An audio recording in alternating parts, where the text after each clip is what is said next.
E aí, pessoal, beleza? Vamos dar continuidade ao nosso curso de sistemas de recomendação.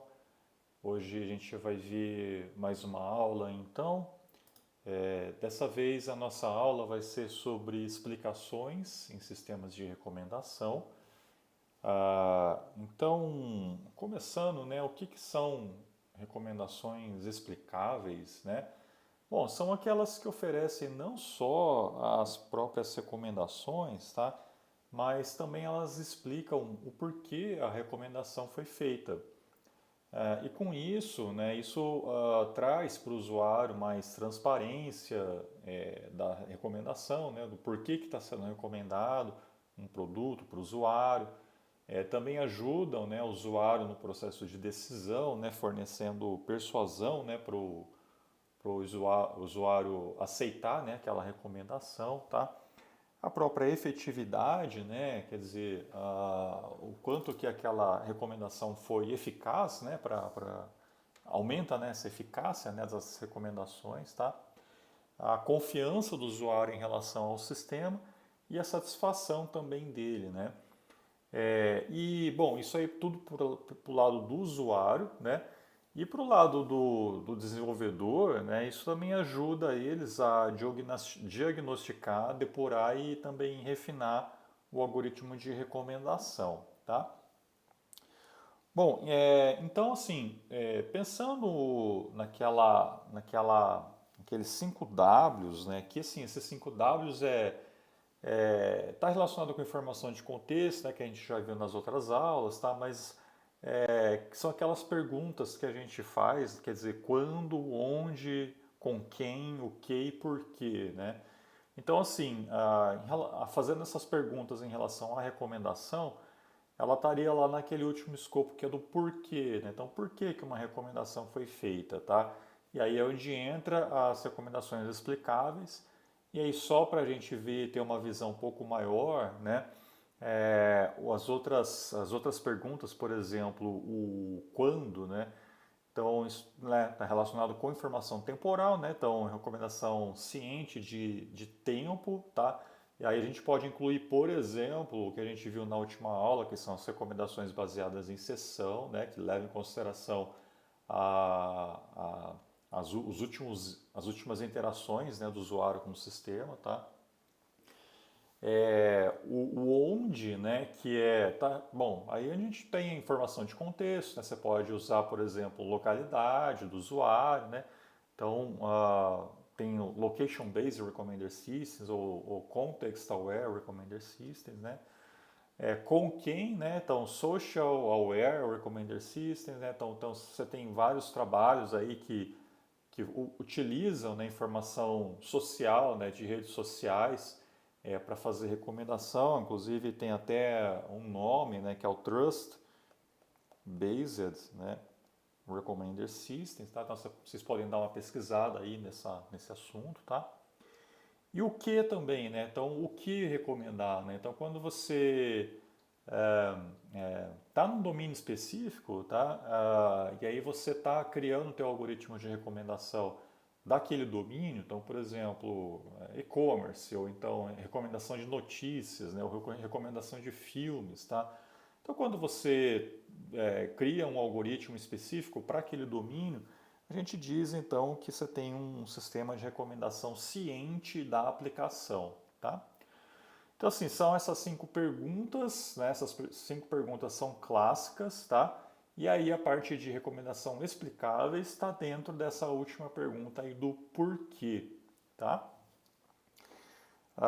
Bom, então a gente tem duas abordagens para a gente fornecer recomendações explicáveis. A primeira delas são as explicações intrínsecas ao modelo, tá?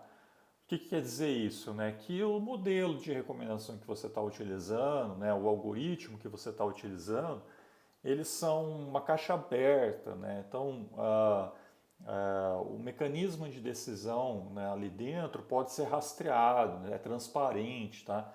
Então, com isso, você consegue, a partir daquele mecanismo de recomendação, criar uma explicação para o usuário. Tá? Aí você tem, por exemplo, abordagens baseadas em regras, abordagens baseadas em KNN, enfim, algumas outras aí que você pode também utilizar, que é fácil você fornecer explicação, tá?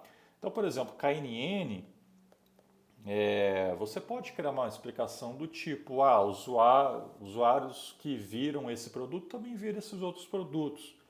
Então, quer dizer, você está usando uma abordagem KNN e você usa o próprio algoritmo ali interno, né, as matrizes de similaridade, para poder gerar uma explicação para o usuário. Tá?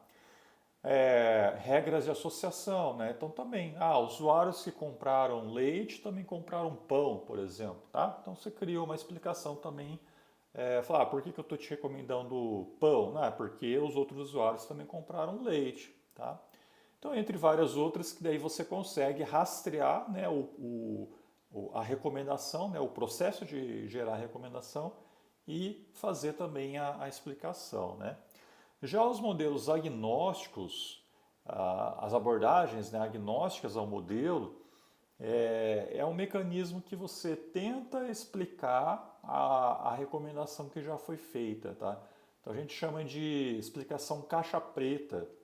Quer dizer que assim, você não sabe como que a explicação foi calculada, quer dizer, você não sabe como que a recomendação foi feita, tá, lá dentro, né, do módulo, né, de recomendação. Mas, uma vez gerada a recomendação, um outro módulo tenta encontrar alguma relação, né, com o perfil do usuário, né, tenta inferir, né, alguma outra coisa para poder explicar aquela recomendação, tá?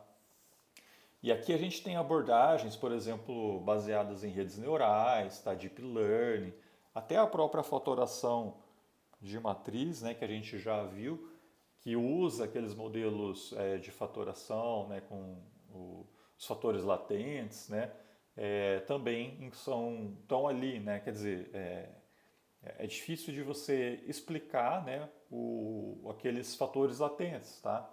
Então, normalmente se usam técnicas agnósticas a esse modelo para poder explicar uma recomendação, tá legal? Aqui eu gosto bastante de dar um exemplo, né, que é assim, suponha que você vai fazer quer fazer uma viagem, né, de férias, e aí você vai numa agência de turismo e aí a gente lá, ela começa a perguntar para você, né, o que você gosta, para onde que você gostaria de ir, qual época do ano, com quem você pretende ir, tá? E aí você vai informando tudo para ela, né, quanto que você quer gastar, né, entre outros, né? E aí ela procura no sistema e daí encontra lá um pacote de turismo lá que se encaixa perfeitamente nas suas preferências, naquilo que você informou para ela, tá?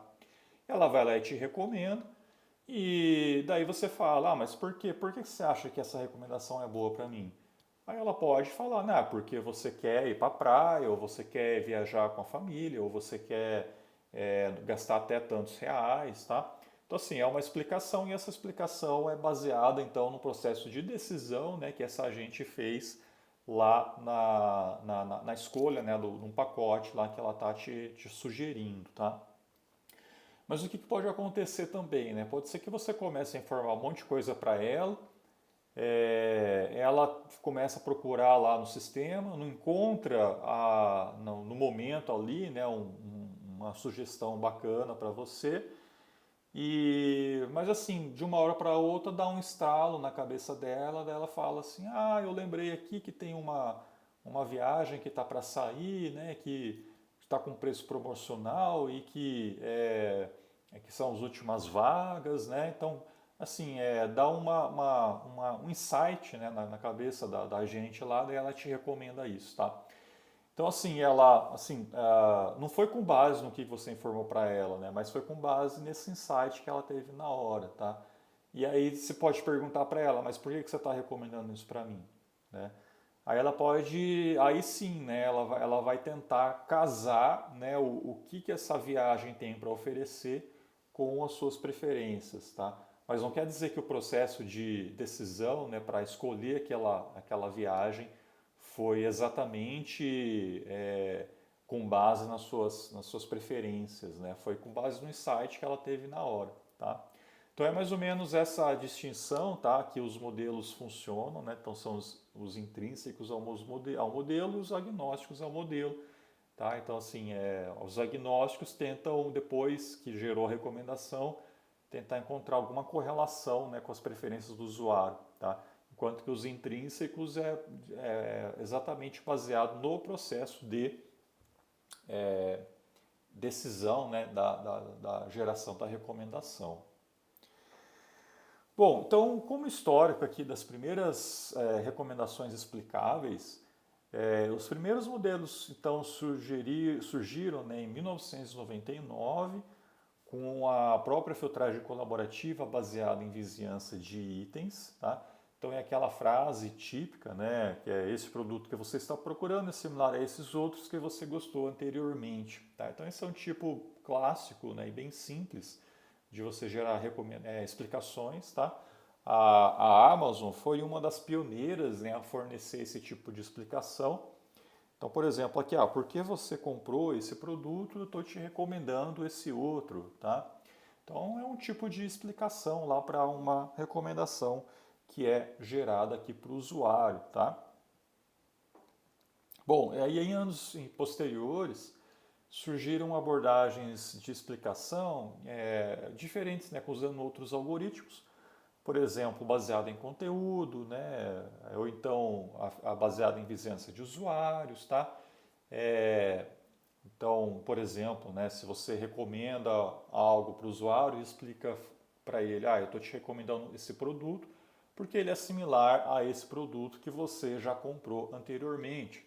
Tá? Então, falar em similar pode ser que seja com base nos atributos. Então, quer dizer, é uma abordagem de recomendação baseada em conteúdo e aí a explicação ela segue essa estratégia, então, de usar essa similaridade para poder explicar aquela recomendação, né? Filtragem colaborativa baseada em vizinhança de usuários também, né? Tem essa figurinha aqui, ó. Então, essa figura aqui foi extraída de uma página bem antiga do Netflix. Hoje em dia já não tem mais esse tipo de recomendação, né? Porque aqui como que funcionava, né? Você fornecia também a sua conta do Facebook para o Netflix e ele